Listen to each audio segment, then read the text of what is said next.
Hello everyone and welcome to this week's preview. Saturday is highlighted by the Doomben Cup, Antino versus Pride of Jenny, or can another horse upset those two horses in that race? It's going to be extremely fascinating. No last week's winners package this week because for the first time in 6 weeks, I made a loss last week. I wasn't too disappointed with myself because there was wet tracks all around pretty much, so we move on to this week. Hopefully we can bounce back. This is how the Fan Cup leaderboard is looking, and it's Admiring Earth still in front. Hayden Parker moves into second, and then we've got Razzle Dazzle in third. So if you want to get involved with the Fan Cup, it's totally free. Just comment your best bet down below. Following these rules, and you could have a chance to have your name on the leaderboard at some stage if you back a winner. So make sure to do that, and let's get on with the tips right now. Kicking off at Sandown in race 2, I'm with horse number 3, Lose Some, Win More. 2.5 units the win on at $3.40, and this was his most recent win down the Flemington Straight on Anzac Day, defeating Cadigo. A very nice win this. Has been given just under 30 days break to get over this run heading into Saturday. Is a second up winner in the past.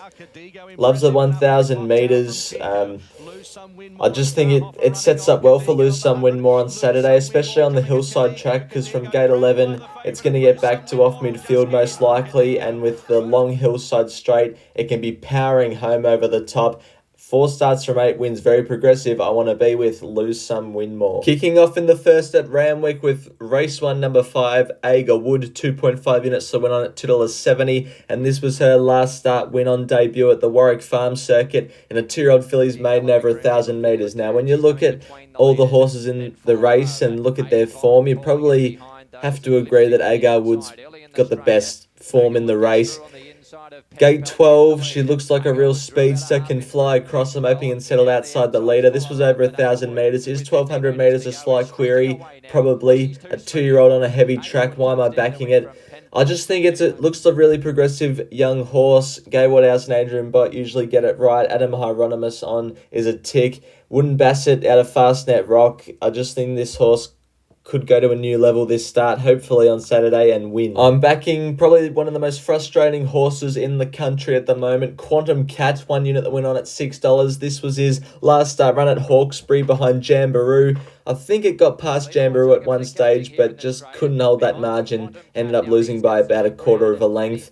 Goes up to a benchmark 88 here, which I don't see to be much of a query. Drops down 4 kilos because of it. Gets Zach Lloyd on. Is proven on the wet ground. Third up now is ready to peak. Gate 6 gets a perfect map. This is why I think Quantum Cat is ready to enter the winner's stall for the first time in who knows how long. So Quantum Cat, I'm backing in Randwick race 7, 1 unit that went on at $6. I've got Randwick race 9, number 18, Spioni, 1 unit that went on at $5, and we're going to take a look at his last start run at Randwick.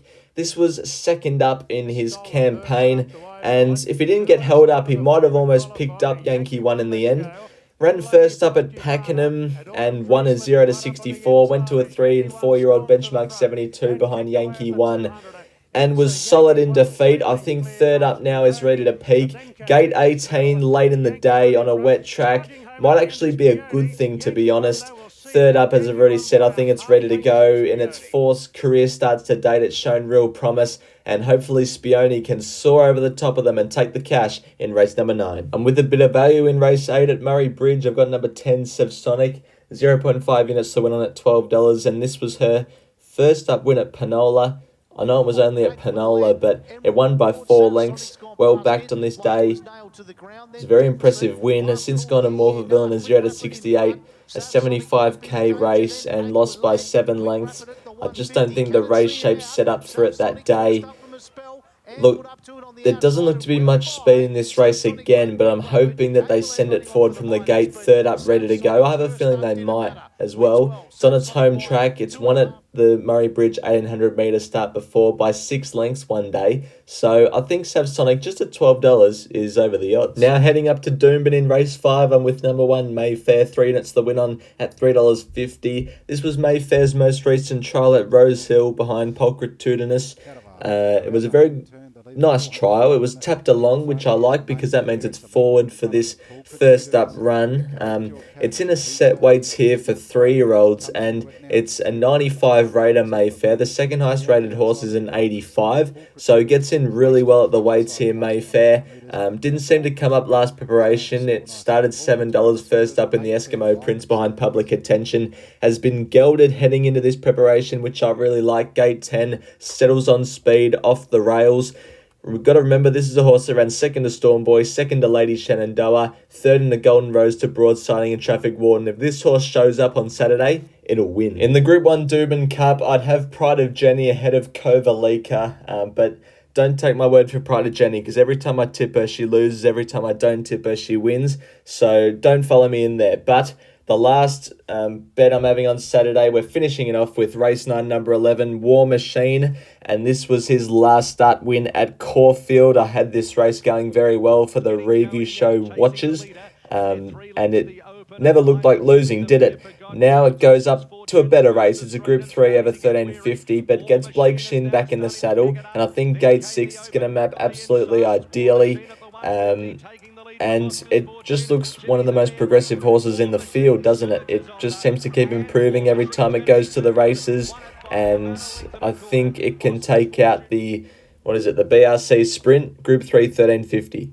Now moving on to Let It Ride. We lost it all last week.